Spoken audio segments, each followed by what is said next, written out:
नमस्कार दोस्तों, कैसे हैं आप। अगर आपको ये कहानी पसंद आती है तो चैनल लाइक करें, सब्सक्राइब करें, शेयर करें और हाँ, बेल आइकॉन दबाना ना भूलें। कल्पना कीजिए दोस्तों कि आप किसी विमान में सफ़र कर रहे हों और आपका सामना बिल्कुल असामान्य परिस्थितियों में किसी भूत या प्रेत से हो जाए तो आपकी क्या प्रतिक्रिया होगी। स्पष्ट है कि प्रतिक्रिया भी असामान्य होगी। कुछ ऐसा ही हुआ था ईस्टर्न एयरलाइंस कंपनी के ट्राई स्टार 318 फ्लाइट में तैनात एयर होस्टेस फे मेरी विदर के साथ। आसमान साफ था। विमान में कुल 180 यात्री थे जो न्यूयॉर्क से फ्लोरिडा के समुद्र तट तक जा रहे थे। यात्रा के बीच में यात्रियों को नाश्ता देने के लिए एयर होस्टेस फे मेरी विदर अपनी सीट से उठी और फूड स्टोर की तरफ बढ़ी। वहां पहुंचकर उसने खाद्य सामग्री को ताज़ा गर्म रखने वाले ओवन की ओर जैसे ही हाथ बढ़ाया, सामने का दृश्य थर्रा देने वाला था। हलक से निकलने वाली चीख ने गले में ही दम तोड़ दिया था। दरअसल ओवन के सामने वाले शीशे के पीछे से एक चेहरा झांक रहा था। वह मेरी के साथ फूड स्टोर में आया। उस समय भी वो चेहरा वहीं था, ओवन के शीशे के पीछे। इस बार मूवर और मेरी दोनों ने साफ साफ सुना। वो कह रहा था कि सावधान रहो, जेट में आग लगने जा रही है। इसी के साथ वो चेहरा गायब हो गया। मूवर ने वो चेहरा पहचान लिया था, जो पिछली फ्लाइट इंजीनियर डॉन रोपे था, जो एक हवाई दुर्घटना में मारा गया था। उन दोनों को ये बात अब समझ आ चुकी थी कि उनको चेतावनी देने वाला कोई और नहीं बल्कि डॉन रेपो का भूत था। उस वक्त फ्लाइट में किसी ने इस बात की चेतावनी पर ध्यान नहीं दिया, मगर कुछ ही घंटों बाद मैक्सिको की यात्रा के दौरान उस विमान के इंजन में खराबी आ गई। इंजन के ठीक से काम न करने की वजह से उस विमान को वापस न्यूयॉर्क ले आना पड़ा। मरम्मत के बाद परीक्षण के लिए जैसे ही विमान को उड़ाया गया, उसका जेट इंजन हवा में ही बम की तरह फटा। प्रत्यक्षदर्शियों में मूवर और मेरी भी थे, जिनके कान में डॉन रेपो के शब्द हथौड़े की तरह बज रहे थे। रह रहकर सभी के मस्तिष्क में एक ही प्रश्न घुमड़ रहा था कि अगर आज भी अतिरिक्त सावधानी बरती न गई होती तो न जाने क्या हो जाता। इस पूरी घटना की डिटेल को अमेरिकी उच्च अधिकारियों ने उड़ान सुरक्षा संगठन में दर्ज किया।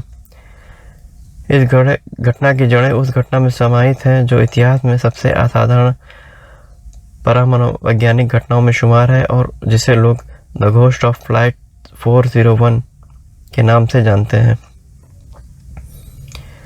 वो शाम थी दिसंबर 29, 1972 की। कुल 163 यात्रियों के साथ ईस्टर्न एयरलाइंस की फ्लाइट 401 अपने लॉकहीड जेट विमान के साथ उड़ान भरने को तैयार था। फ्लाइट के कप्तान Bob Loft, flight engineer Don Repo के अलावा उसमें 10 विमान परिचिकाएं भी थीं। ईस्टर्न एयरलाइंस की फ्लाइट 401 की नियमित उड़ान थी, जिसे न्यूयॉर्क के जॉन एफ कैनेडी अंतर्राष्ट्रीय उड़ान से हवाई अड्डे से उड़ान भरनी थी और मियामी, फ्लोरिडा के मियामी अंतर्राष्ट्रीय हवाई अड्डे तक जाना था। 55 वर्षीय फ्लाइट के कप्तान रॉबर्ट एल्विन बॉब लाफ्ट एक वरिष्ठ एवं कुशल पायलट विमान चालक थे। इन सबके साथ चालक दल के सदस्यों में कंपनी की तरफ से एक 47 वर्षीय तकनीकी अधिकारी एंजेलो डेनेडियो भी थे, जो एक असाइनमेंट पूरा करने के लिए न्यूयॉर्क के मियामी से लौट रहा था। ईस्टर्न स्टैंडर्ड के अनुसार रात 9:20 पर फ्लाइट 401 163 यात्रियों और कुल 13 चालक दल के सदस्यों के साथ जॉन एफ कैनेडी अंतर्राष्ट्रीय हवाई अड्डे से विदा हुई। पूरी यात्रा के दौरान सब कुछ सामान्य था। लगभग 11:30 बजे के आसपास वो जहाज मियामी हवाई अड्डे के ऊपर उड़ रहा था। विमान को हवाई अड्डे पर लैंड कराने के लिए जैसे ही लैंडिंग गियर को नीचे किया गया, स्कलिस्ट ने ध्यान दिया कि हरे रंग का इंडिकेटर ऑन होकर प्रकाशित नहीं हुआ, जबकि लैंडिंग गियर को डाउन पोजीशन में लॉक हो जाने के बाद उसे हरे रंग के बटन को हर हाल में प्रकाशित हो जाना चाहिए था। हालांकि लैंडिंग गियर को हाथ से भी नीचे किया जा सकता था। विमान चालकों ने दोबारा कोशिश की, लेकिन वो कन्फर्मेशन लाइट को ऑन कराने में असफल रहे। कप्तान बॉब लाफ्ट, जो कि रेडियो प्रसार पर बात कर रहे थे, उन्होंने ग्राउंड पर मौजूद अधिकारियों से कहा कि वे विमान को लैंड कराने का प्रयास छोड़ रहे हैं और ऑटोमेटिक लैंडिंग पैटर्न पर डाल रहे हैं। कंट्रोलर ने उन्हें विमान को 2000 फीट की ऊंचाई पर ले जाने और पश्चिम में स्थित दलदली भूमि के ऊपर होल्डिंग पैटर्न पर डालने को कहा। इधर फ्लाइट इंजीनियर डॉन रेपो, जो वैमानिक कक्ष में, जो कि विमान की छत के ठीक नीचे हिस्से में बना हुआ था, में भेजा गया, ये सुनिश्चित करने के लिए कि क्या वाकई में कोई लैंडिंग गियर नीचे हो रहा है या नहीं। विमान के निर्धारित ऊंचाई पर पहुंच जाने के बाद लगभग 50 सेकंड के बाद कप्तान लॉफ्ट ने कार्लिस्ट को निर्देश दिया कि विमान ऑटो पायलट की स्थिति में डाल दें। अगले 80 सेकंड तक विमान अपनी निर्धारित ऊंचाई 2000 फीट पर उड़ता रहा। उसके बाद अचानक से यह 100 फीट नीचे आ गया। 2 मिनट और बीते, विमान उसी ऊंचाई पर उड़ता रहा। उसके बाद जिस धीमी गति से वो विमान नीचे आना शुरू हुआ था, उसे उस विमान के चालक सतह से भांप नहीं सके। मौत दबे पांव आगे बढ़ रही थी। अगले 70 सेकंड में उस विमान ने अपनी ऊंचाई को 250 फीट और खो दिए, लेकिन इतना काफ़ी कम था, कम ऊंचाई के लिए निर्धारित वार्निंग बेल को बजने के लिए। इंजीनियर रेपो एक बार फिर नीचे कक्ष में गया।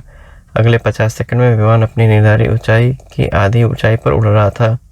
इसके बाद स्कॉट स्टिल ने विमान को 180 डिग्री पर मोड़ने की कोशिश की तो उसे कुछ विसंगतियां नजर आईं। इसके बाद 10 सेकंड से भी कुछ समय में वो विमान क्रैश हो गया। मौत के झपट्टे ने सोचने का भी वक्त नहीं दिया कि कब वो इस दुनिया पर के पार निकल गए। विमान जब धरती से टकराया तो उसकी गति 365 किलोमीटर प्रति घंटा। विमान का मलबा मिला मियामी के उत्तर पश्चिम में लगभग 30 किलोमीटर दूर रनवे नंबर 9L के अंतिम भाग के आसपास।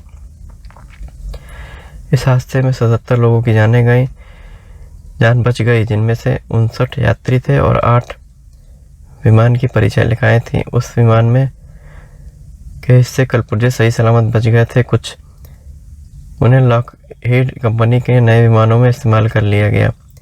नए विमान ट्राइस्टार 318 के फूड स्टोर वाला हिस्सा और ओवन के जिसके पीछे के डॉन रेपो का चेहरा मैरी मोर को दिखा था, वो पहले उसी दुर्घटनाग्रस्त विमान में ही लगा था।